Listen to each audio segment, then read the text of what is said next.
सहजानंद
स्वामी महाराज की जय जय जय।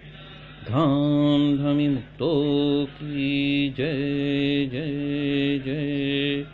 मुक्ताक्षर पुरुषोत्तम की जय जय जय। जे उत्पत्ति तथा स्थिति लय करे वेदो स्तुति उच्चरे। जे नरोम सुचिद्रमाणु समा ब्रह्मांड कोटि परे। माया काल रवि शशि सुरगणो आज्ञान लोपेक्षण।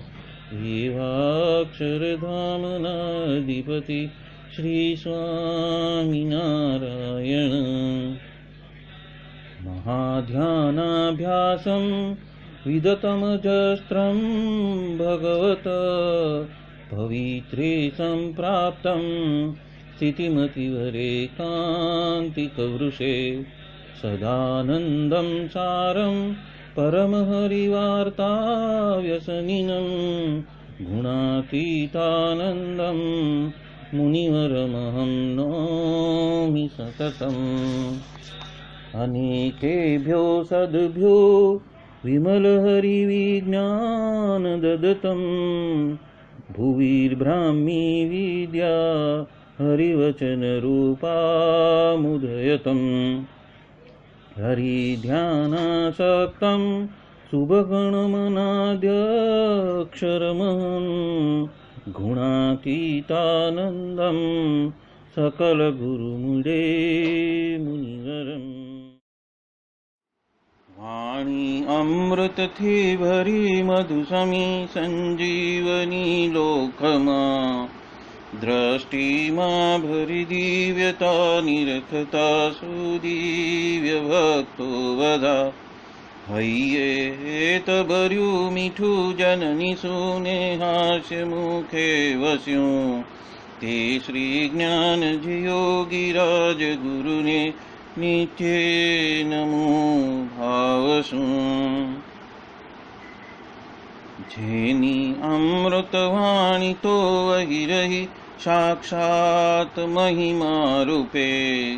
जेनी ब्राह्मी स्थिति अहोलिन करे शुभव्यक्षर पदे शरणागत निज अल्प जीव सहुना श्रेयार्थ तत्पर रहे काका स्नेहल सिंधु दिव्य विभुने हयो तो वंदन करे।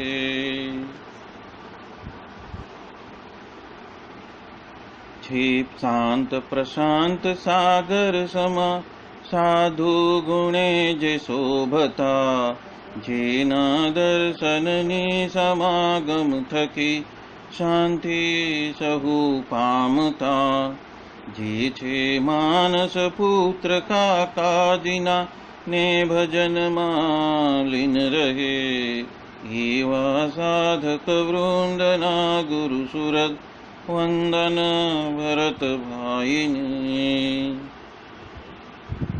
भक्ति सभर घुलतान थईने महापूजा जे करे अनुवृत्ति अद्भुत जाळवी रीजया काकाजिने मलकंतु मुख पुलकित हयो युवानो ने जे गमे एवा सुरद भूल कुविरल वंदन अहो असी भाईने। ब्रह्म रूप निज ने मानता वळी श्रीजी हइये धारता जे मस्त रही ने प्रभु भजन मा सुरद भाव धारता महिमा सभर दासत्व छलके जीवन माछे सहजता काका स्वरूप दिन कर विभु संभारवामा धन्यता। यत् सत्येन जगत् सत्यं यत् प्रकाशेन भाति तत् यदानन्देन नन्दन्ति तस्मै श्री गुरुवे नमः। ध्यानमूलं गुरोर्मूर्ति पूजामूलं गुरोर्पदं मंत्रमूलं गुरोर्वाक्यं मोक्षमूलं गुरो कृपा। सहजानंद स्वामी महाराज की जय जय जय। अनादि मूल अक्षर मूर्ति सद्गुरु श्री गुणातीतानंद स्वामी की बातें प्रकरण 6 सर्वदेशी समझन बात 116वीं। स्वामीनारायण हरे स्वामी बात करते हैं, भजन करना है तो रात में जाग जाग कर जब लगन लगे तब वो सच्चा है। ये साहिब आपका मान रखने के लिए ही मैंने ये कार्य किया है, तो उस तरह से मन रखने से कुछ होने वाला नहीं है। यहाँ पे गुणातीतानंद स्वामी भजन करना माने कि नाम स्मरण करना, नाम रटन करना, कथा वार्ता सुनना या तो भगवान को याद करके उसमें निमग्न हो जाना, ये बात यहाँ पे हमें गुणातीतानंद स्वामी समझा रहे हैं। जीवन में कई बार हम जो कमन से कार्य करते हैं कि हमारा मन नहीं है, फिर भी सामने जो साहेब है उसका डर इतना है कि कमन से भी वो कार्य करना पड़ता है। तो ऐसे कमन से किया हुआ जो कार्य है कि बड़े सन ने कहा है इसीलिए कर डालो, घसीट डालो, हाँ 3 आवर्तन 5 आवर्तन 10 आवर्तन 12 आवर्तन करने को बोला है, तो माला घुमा लो और धन धन धन धन धन धन मैकेनिकली, मतलब कि एक यंत्रवत कार्य करके हाँ मैंने 12 माला करने को बोला था, 12 माला घुमा दिया और अब सो जाते हैं। तो वहाँ पे वृत्ति एक यंत्रवत माला घुमाकर हकीकत में तो नींद का आनंद लेने की बात हो रही है।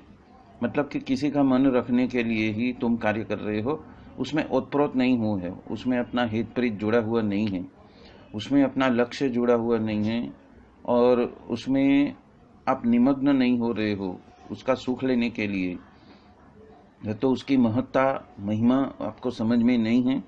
तो उस महिमा के बिना जो कार्य करते हो, तो यहाँ पे गुणातीतानंद स्वामी कहते हैं कि ऐसा मन रखकर तो कुछ होने वाला नहीं है, उसका कुछ परिणाम आने वाला नहीं है। ये तो ठीक है, वाह वाह, अरे कितने तो लघु करने के लिए जाते हैं तो पूर्ण आंख भी खोलते नहीं हैं, और वो ऐसा सोचते हैं या तो समझते हैं कि शायद नींद उड़ जाएगी, तो वो जो नींद का जो आनंद है वो चला जाएगा, और उस रूप से वो बूढ़े रहते हैं पूरी रात, और दिन होते ही वो लोग गप्पाबाजी में, ग्राम्य वार्ता में, व्यर्थ में उस वृत्तियों से वो तो मुक्त होते ही नहीं। और उस वक्त भी न भजन होता है, न रात को भी भजन होता है, और इसी तरह से पूरे दिन, और इसी तरह से पूरा सप्ताह, और इसी तरह से पूरा महीना, और इसी तरह से पूरे साल, और इसी तरह से पूरा जीवन व्यतीत हो जाता है। ऋतुएं बदली हो जाती है, परिस्थितियां बदली हो जाती है, उम्र बदली हो जाती है, स्वभाव बदली हो जाते हैं, परिस्थितियां विपरीत और संलग्न के हिसाब से परिस्थितियां आती जाती है। पर कभी भी ये भजन भक्ति का महत्व समझकर उस लक्ष्य को प्राप्त करने के लिए एक सन्निष्ठ प्रयास जो है कि प्रभु मेरे हैं और मैं प्रभु का हूँ, और वही मेरे सच्चे सगे संबंधी है, और बाकी तो सब व्यवहार जगत है, वो तो करना पड़ता है, इसीलिए करने का, उसमें विरक्त रह के करने का, जिम्मेदारी सब कुछ पूरी करने की। पर उस जिम्मेदारियों के बीच में भी महाराज की मूर्ति को भूले बिना जब भी मौके मिले तो उसका अनुसंधान रख के मन में ही सही या तो हृदय में ही सही उसका नाम रटन वृत्तियों से करते रहने का, ये बात यहाँ पे गुणातीतानंद स्वामी कहते हैं। और यदि ये गप्पाबाजी में से या तो व्यर्थ का समय व्यतीत करने में जो पूरा समय हम गंवा देते हैं, उसके वजह से क्या भगवान राजी हो जाते हैं, और वो खुद समझते हैं कि हम तो बड़े हो गए हैं। पछी तत्पश्चात तो अम्बरीश जैसा भी कहाँ हो सकने वाले हैं, कहाँ बनने वाले हैं, और खा खाकर तो वो सोने ही वाले हैं। और तब वो समझते हैं कि थोड़ी बहुत 2-4 माला जबरदस्ती घुमा ली तो हो चुका हमारा।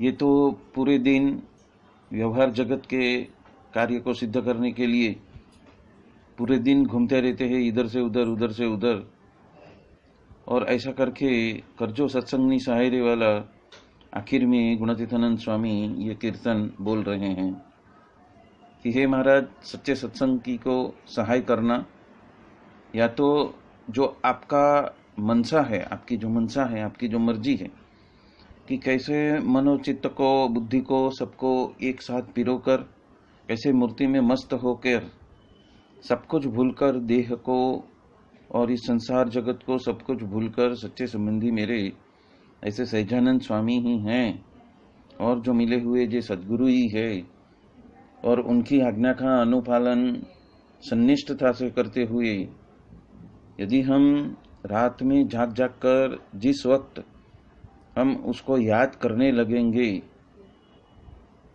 तो ही वो विरहाग्नि के वजह से ही अंतरतम से सारी जो विषय वासनाओं की गांठ है वो जलेगी, और उसी के वजह से आपका जो चित्त है वो शुद्ध होएगा। आपके हृदय के अंदर पड़े हुए अनंत जो पर्दे हैं वो पर्दे हटेंगे, और जो हृदय आकाश में बैठी ऐसी मूर्ति, तो सबसे पहले प्रकाश दिखाई देगा, फिर तेज तेज के अंबार दिखाई देंगे, और तत्पश्चात ऐसे श्री जी महाराज का मूर्तिमंत स्वरूप उस हृदय कमल पे विराजमान ऐसा उस भक्त को प्रतीत होएगा, दिखाई पड़ेगा, उसका दर्शन हो सकेगा। तो ये एक बहुत लंबी प्रोसेस है, उसमें सालों भी निकल सकते हैं, पूरा जीवन भी व्यतीत हो सकता है, और कई बार तो पुनर्जन्म के पश्चात भी ऐसी स्थिति भक्त को प्राप्त होती है, मुमुक्षु को प्राप्त होती है। और इसलिए यहाँ पे एक अम्बरीश राजा जो हो गई भरतखंड के ऊपर भारत देश में, उसकी बात कही है, उसको हम संक्षिप्त में देखते हैं कि अम्बरीश राजा तो मनु के 9वें पुत्र थे, और सूर्यवंशी जो सूर्यवंशी राजा थे वो नाभाग के सुपुत्र थे। वो चक्रवर्ती राजा थे, और 7 ही दिन में संपूर्ण पृथ्वी पे आधिपत्य उन्होंने स्वीकार कर लिया था। और दुर्वासा मुनि के क्रोध के वजह से उनको मारने का प्रयत्न किया, तब विष्णु भगवान ने स्वयं का सुदर्शन चक्र से उनकी रक्षा की। तो ऐसे साधु पुरुष जो अम्बरीश राजा थे, वो अपने जीवन में अपना समय को व्यतीत करने के लिए हमेशा विष्णु को अपने हृदय में हमेशा धारण करके उनकी ही मूर्ति की वृत्ति में वो स्थिर हो जाते थे। और जब उनका जो बेटा था वो गद्दी संभालने लायक हो गया, तो वो राज्य छोड़कर उन्होंने संपूर्ण अपनी वृत्ति को भगवान की मूर्ति में ही स्थिर करके वो वन में ही बस गई। और इसलिए श्रीजी महाराज ने उनको आत्मनिवेदी ऐसे बताया हुआ है। और ये भागवत के 9वें स्कंद में 4थे अध्याय में ये बात आती है कि ऐसे जो आत्मनिवेदी जैसे जो भक्त है, अम्बरीश राजा जैसे, तभी ही आपने भजन भक्ति किया है, मतलब कि तभी ही आपको लगनी लगी है, सच्चा महिमा आपको प्रतीत हुआ है, और उस रास्ते पे आप चलने के लिए, संघर्ष करने के लिए और हर एक परिस्थितियों का होश से सामना करने के लिए आप प्रस्तुत हो, और उसके वजह से ही महाराज राजी होते हैं। ये बात यहाँ पे गुणातीतानंद स्वामी हम सबको बता रहे हैं। अब जो ये आत्मनिवेदी शब्द का इस्तेमाल हुआ है, उसको हम 2 तरीके से देखेंगे कि प्रभु को और खास करके श्री कृष्ण को जिन्होंने अपना स्वयं का जीवन समर्पित कर दिया हो, ऐसा, या तो फिर उसके उपरांत अपनी स्वयं की जात को इष्ट देव को अर्पण कर दी है और संपूर्ण वृत्ति उनको समर्पित करते हुए ही संपूर्ण जीवन व्यतीत करते हैं, उसको कहा गया है आत्मनिवेदी सत्संगी। और दूसरे रूप में कहते हैं तो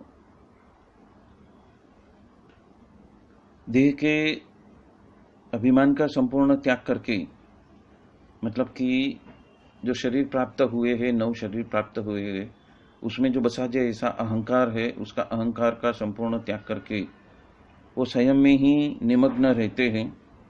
स्वयं में मतलब कि आत्मा में, आत्मा जो नित्य स्वरूप है स्वयं का, उसमें ही वो निमग्न रहते हैं।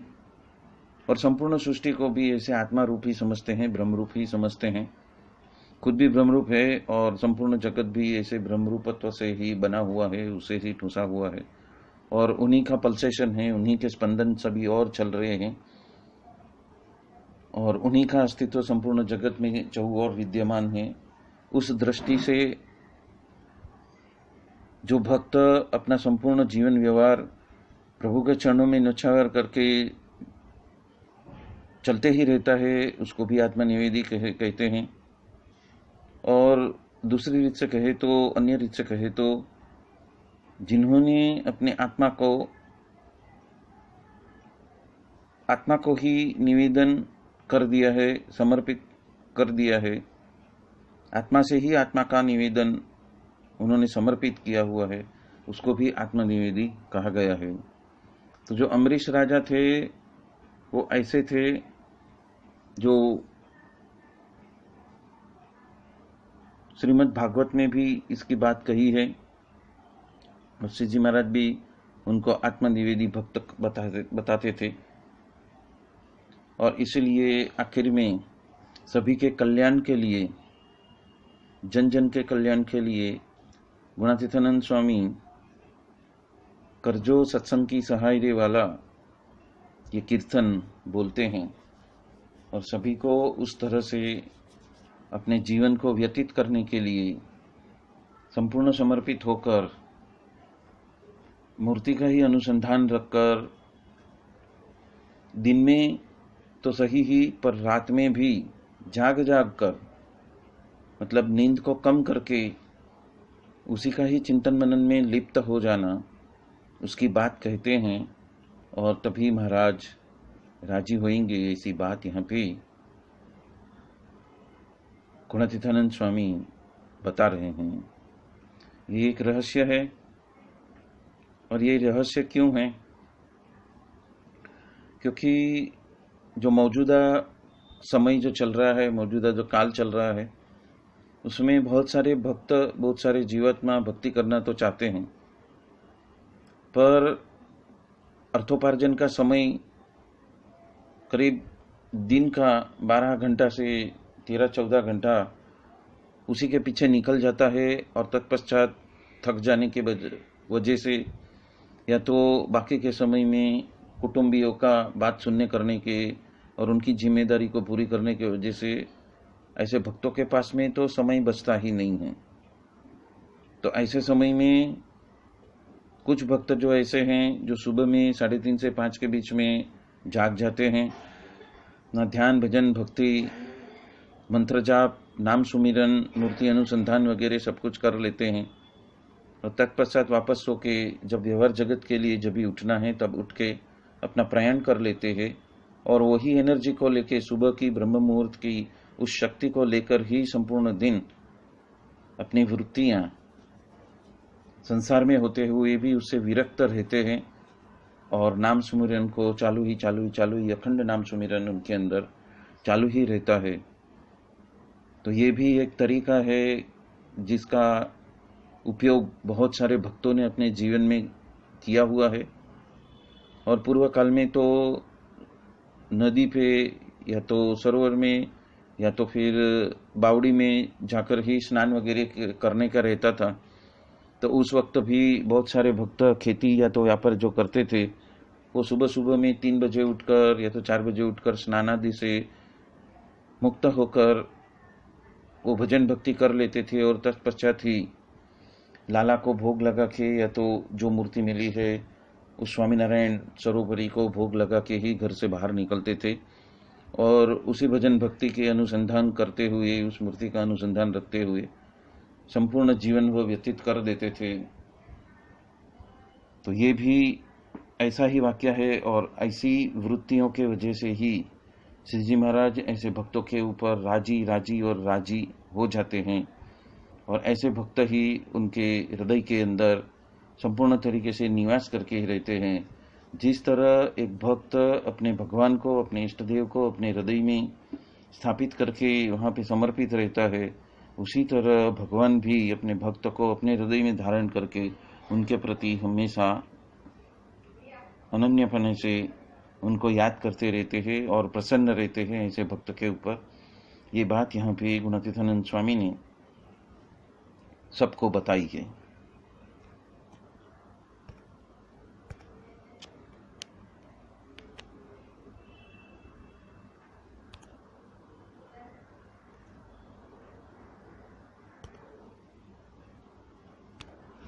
श्री सहजानंद स्वामी के सामने सन्मुख त्यागी भी थे और गृही भी थे।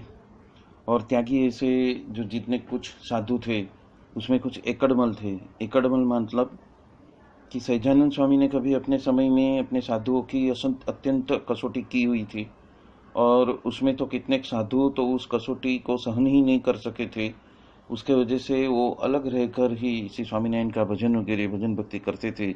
ऐसे साधु मतलब कि भगवान तो ऐसी कसौटियाँ करते ही रहते हैं, और ये देह इंद्रिय और अंतःकरण तो उसके लिए ही दिया हुआ है, कसौटी करने के लिए ही दिया हुआ है। जो उच्चतम कोटि है संपूर्ण अनंत ब्रह्मांडों में, जो उच्चतम कोटि है जीव को ऐसी मानव कोटि, और उसमें भी सर्वोपरि परब्रह्म पूर्ण पुरुषोत्तम की सन्मुख होकर उनके भजन भक्ति करके जीव का अत्यंत कल्याण कर लेना वो कुछ आसान बात नहीं है। वो तो बारंबार कसौटी करते हैं और बारंबार हमें उस कसौटी में से पास होते रहना है। ये बात यहाँ भी गुणातीतानंद स्वामी हम सबको बताना चाहते हैं। यहाँ पे जो रात को जाग जाग कर जो भजन भक्ति करने की बात कही है, उसमें प्रकरण 4 की 22वीं बात में वो सारी बातें आती है कि एक तो उपासना है, दूसरी आज्ञा है, तीसरा साधु समागम है, और चौथा जो सत्शास्त्र का जो व्यसन है। ये 4 को हमें दृढ़ करके रखना है, और इसी के ऊपर हमें रात रात भर में जागकर भी ये सभी का चिंतन मनन और सत्शास्त्र का जो व्यसन है वो हमें रखना है। ये बात यहाँ पे गुणातीतानंद स्वामी हम सबको बता रहे हैं। इसके उपरांत भी और एक बात जो ध्यान में रखने योग्य है वो है प्रकरण 4 की 18वीं बात। उसमें गुणातीतानंद स्वामी कहते हैं कि एक दिन साधु ने बहुत भक्ति की, तो उसको देखकर महाराज तो बहुत राजी हो गए और तत्पश्चात उन्होंने बात कही, मुख्य मुद्दे की बात कही कि काम क्रोध आदि जो अंतःशत्रु है वो तो जीव से जीत सकने के लिए बहुत ही कष्ट होता है और कभी देरी भी हो जाती है, पर हम और जो बड़े बड़े साधु आपके पक्ष में ही है, पक्ष में ही रहते हैं और हम तो मदद आपको करेंगे और ये युद्ध को आप जीत जाओगे। माया का जो इस युद्ध है वो आप जीत जाओगे। इसलिए आप हिम्मत रखकर उसमें रसबस रहना, यानी कि युद्ध जीतने के लिए रसबस रहना और भजन भक्ति करते रहना, भजन भक्ति में रसबस रहना, उसमें से आप पीछे हट मत करना। ये बात यहाँ पे गुणातीतानंद स्वामी बता रहे हैं। उपरांत प्रकरण 4 की 15वीं बात में गुणातीतानंद स्वामी अपना पुरुषार्थ करने के लिए बता रहे हैं कि प्रकट भगवान तो मिले हैं, उस वजह से परिपूर्ण कल्याण तो हो चुका है, पर अधूरा तो कल्याण मानना ही नहीं है और साधन तो करते रहना है, मतलब कि पुरुषार्थ तो करने रहना है और साधु होना और ये सब तो विघ्न न हो उसके लिए है। पर उपासना की जो दृढ़ता है उसमें चिपक के रहना, तो आपका सर्व काज जो है, जो संपूर्ण लक्ष्य है वो पूर्ण हो जाएगा और जो संत में भगवान बसे हो उसकी सेवा यदि आप कर लेते हो तो पुरुषोत्तम भगवान का जो भेंट है वो करा देने वाले हैं और अक्षरधाम आपको चती दे से भी उसका सुख दे सकते हैं। ऐसी बात यहाँ पे गुणातीतानंद स्वामी हम सबको बता रहे हैं। प्रकरण 4 की 29वीं बात में कहते हैं कि देह तो मिला है इस जीव को, तो दोष तो रहने वाले हैं, पर अनुवृत्ति में रहोगे तो दोष का क्या भार है और जो बातें हैं वो सुनते सुनते ही महिमा की प्रतीति हो जाएगी और वैसे वैसे ही ये दोष जो है वो टलते जाएंगे। तो महिमा की जो कसर है, तो मध्य का 13वां वचनामृत पढ़वा कर उन्होंने बात कही कि आँख की वृत्ति, कान की वृत्ति, सभी वृत्तियाँ जो हृदयाकाश में रहती है और उस हृदयाकाश में ही भगवान की मूर्ति का ध्यान करते रहोगे तो वो सबका भार रहेगा नहीं। और ये तो एक रहस्य की बात है, इसलिए दिन रात अपने हृदयाकाश में बसी हुई ऐसी मूर्ति जो परब्रह्म पूर्ण पुरुषोत्तम की है, उसका अनुसंधान, उसका ध्यास, उसकी स्मृति रखते ही सारे कार्य करते जाना, वो बात यहाँ पे गुणातीतानंद स्वामी हम सबको बता रहे हैं। प्रकरण 11 की 272वीं बात में गुणातीतानंद स्वामी कहते हैं जिनको वृद्धावस्था आ चुकी है उनको चिंतन मनन करना और सोच विचार करना कि अब तो हमने व्यवहार बहुत कर लिया, अब तो प्रभु को ही भजना है और प्रभु के सामने ही देखते रहना है, उनके ही मार्ग पे, उनके बताए हुए मार्ग पे ही हमें प्रशस्त होना है। इस मनुष्य देह में रहकर हमने व्यवहार भी किया, देवता पशु पक्षी वगैरह के देह में भी सब जगह पे व्यवहार ही है। अब तो जिस तरह से चार भक्तों ने जिस तरह से मूर्ति लेने का ही आग्रह किया, उस तरह से हमें भी उत्प्रोत हो जाना है और सब कुछ छोड़ छाड़ कर प्रभु को ही भज लेना है।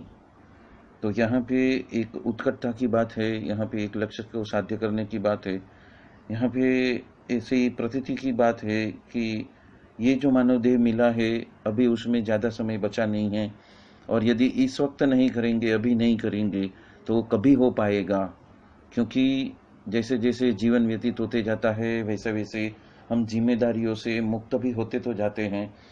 तो उस जिम्मेदारियों से मुक्त करके, उनसे विरक्त होकर अब हमें प्रभु का भजन दिन रात कर लेना है, वो बात यहाँ पे गुणातीतानंद स्वामी बता रहे हैं।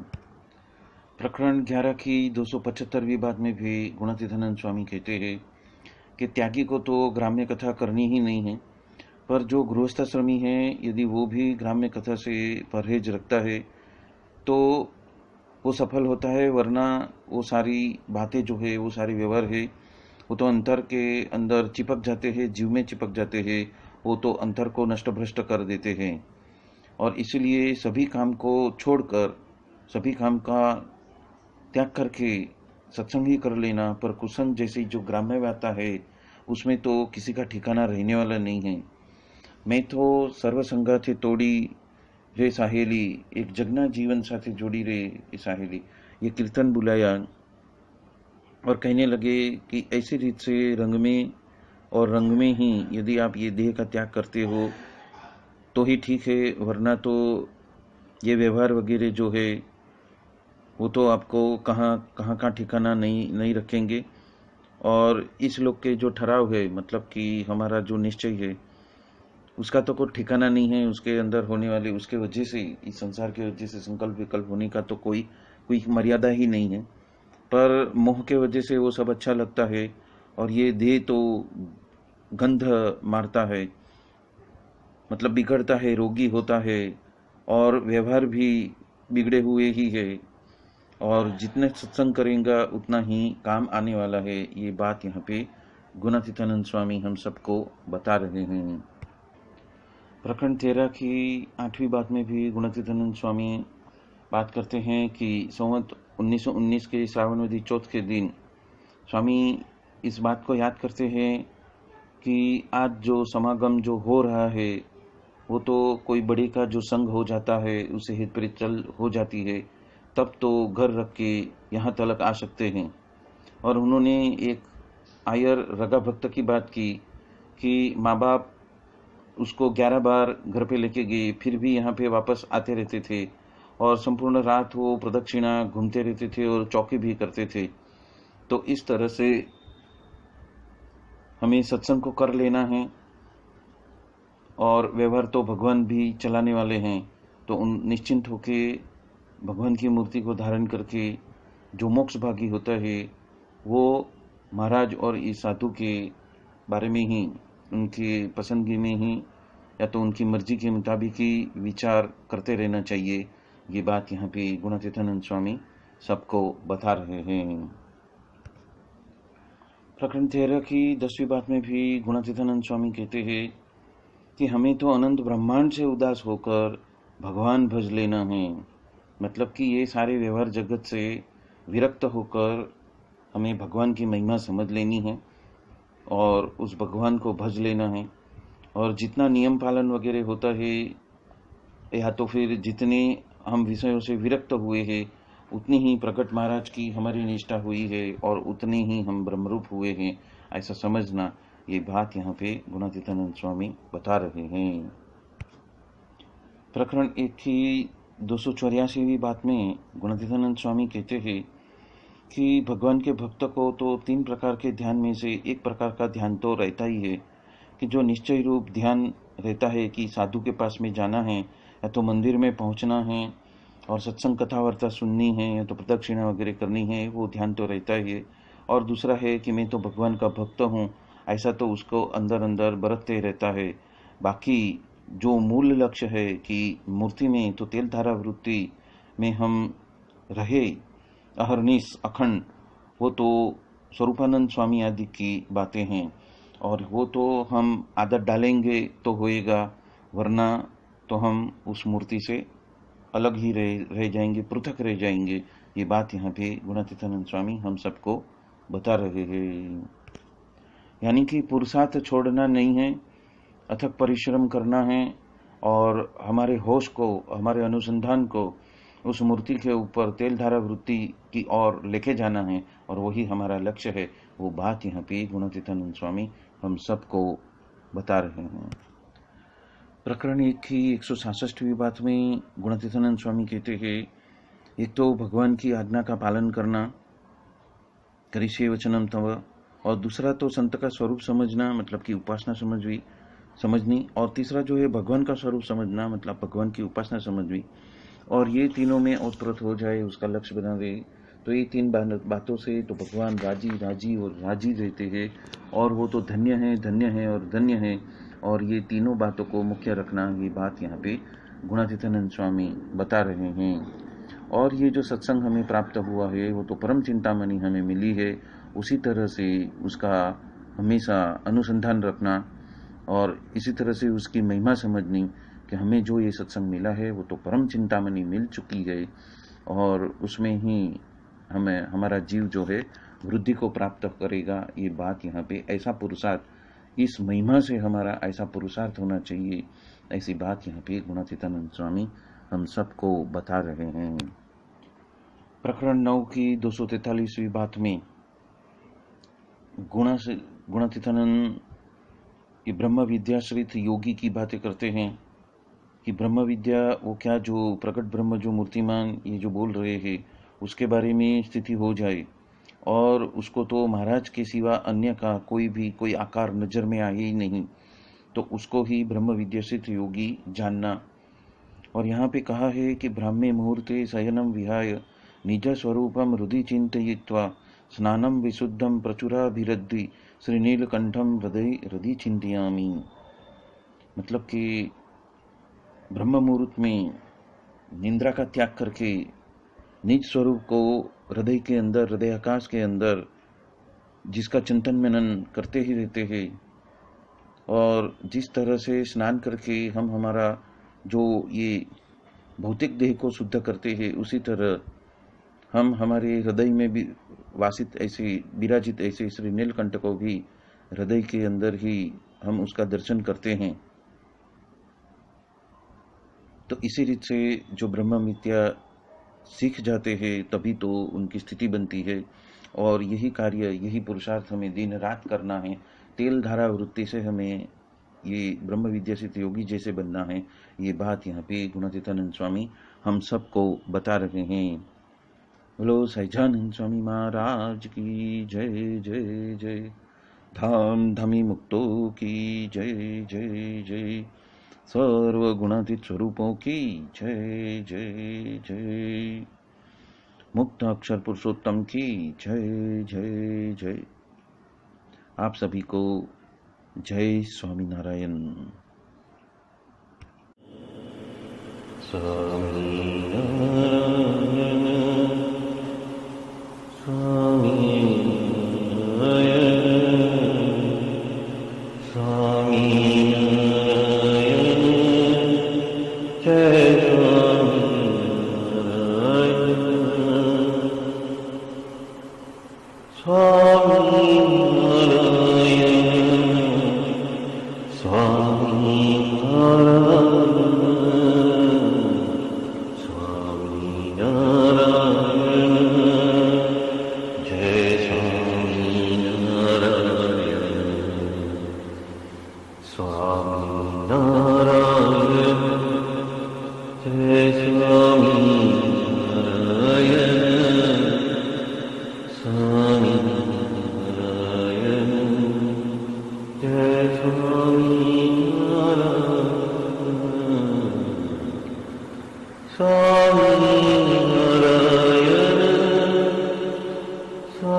स्वामी नारायण स्वामी